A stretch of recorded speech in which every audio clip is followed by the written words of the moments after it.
Hey, Team Fuel, welcome back.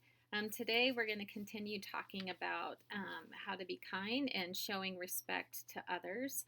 Um, and to begin, we are going to talk about the difference between a belief, a value, and opinion. So, what are some of the differences among those three things, do you think? And if you need to pause, go ahead. So, let's talk about beliefs first. What do you think a belief is? A belief is often based on cultural or personal experiences. So a lot of times people will bring up religion. Yes, that is a belief, but they're not always religious. What are some other things we can believe in? We can believe maybe all people are good inside. This may be something that we believe. Maybe other people don't agree. Maybe it's something you don't believe, but other people do, right? But that would be a belief.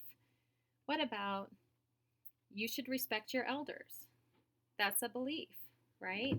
Maybe it's my belief, maybe it's your belief, but that's something that some people we can agree do believe, right? Another would be everyone should be treated equally. I would hope that most of us would agree on that belief. But like I said, a lot of that is based on experiences or maybe people that influence us in our life for the good or the bad, right? Because we are kind of a sum of our experiences we've had. So let's talk about value. How would you define having values? Maybe, well, this is how it's defined here. Values are based on your beliefs and what is important to you. So we're starting to see how these are kind of merging into beliefs, but it's a little bit different, right? So, what's important to you? So, think about what's important to you. What do you value? Maybe time with some siblings or a favorite relative or friends, right? Maybe we value our family, right? That's who we go home to. And even when things get hard, those are the people that we rely on and they rely on us. We value them, right? We value honesty. We value truth. We want our friends and people we talk to and trust, we want them to be honest with us, right? Because it's hard. We lose integrity, right, when we're not honest with other people. And so people, they value us being honest as well, right? So let's go into opinions. How would you define an opinion? Opinions take facts and experience into account. So let's see what that means.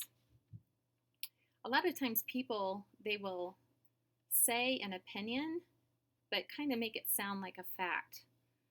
However, it may not be 100% fact. Like it could be chocolate is the best ice cream flavor. That sounds like an opinion, right? Maybe that's my favorite ice cream flavor. It might not be yours. So you would say, that's not the best ice cream flavor. But there's other ways to say it too, but let's take these into account. An opinion would be saying maybe something like, all dogs are intelligent. Some people would say, yeah, I could go with that. Other people would be like, what? My dog is crazy. He's not intelligent, right? So our experiences play into our opinions, right? What about soccer is the best sport? We're going to have some people agree with us because they also like soccer and their experience says, yeah, I enjoy watching it, I enjoy playing it, I enjoy everything about it. Other people might say, what, are you crazy? Hockey's the best sport, right? So do you see how sometimes maybe an argument might get started by just maybe taking an opinion and stating it as a fact? So what is the best way to voice an opinion that would have the best chance of making or the least chance, of making someone else feel defensive? Does that make sense? How can we not offend someone by giving an opinion? So let's try the chocolate ice cream thing again. Instead of saying chocolate is the best ice cream flavor, because then that's leaving other people to either agree or feel like they're wrong. That doesn't mean they're wrong if they don't agree. A better way to say it is chocolate is my favorite ice cream flavor. No one can argue with that. No one gets to decide what my favorite flavor is, right? And then you can also say, well, what's yours, right? That way we can both be right, not feel offended by feeling wrong if we don't agree.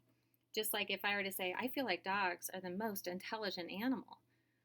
Someone else that maybe has read or understood another animal might say, "What? I think dolphins are the most intelligent animal." You can have a discussion about it after that, and it doesn't leave someone feeling wrong if they don't agree. So, how do you feel when someone respects your beliefs and opinions?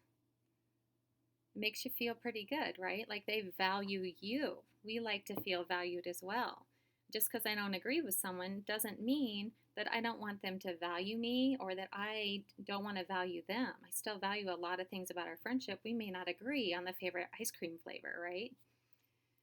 What about how do you think, or what do you think would be a healthy way to respond to someone who has different opinion, values, or beliefs than you? Well, probably the best way to say it is, that sounds like an interesting experience or an interesting thought.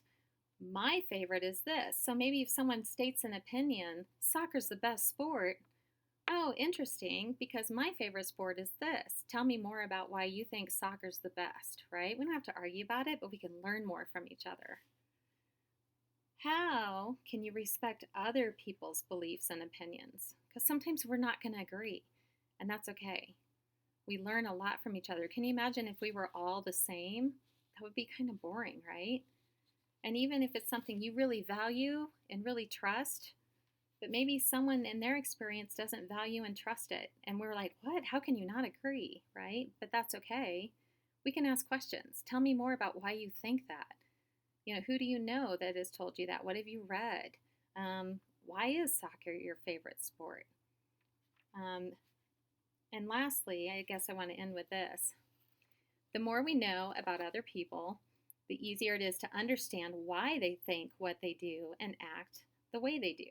It's easier to be kind to people when we know about their personal lives, and getting to know people around us is an act of kindness to others and ourselves because it creates more enjoyable and a peaceful world, right?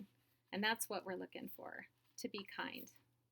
Thank you so much. I look forward to seeing you next week.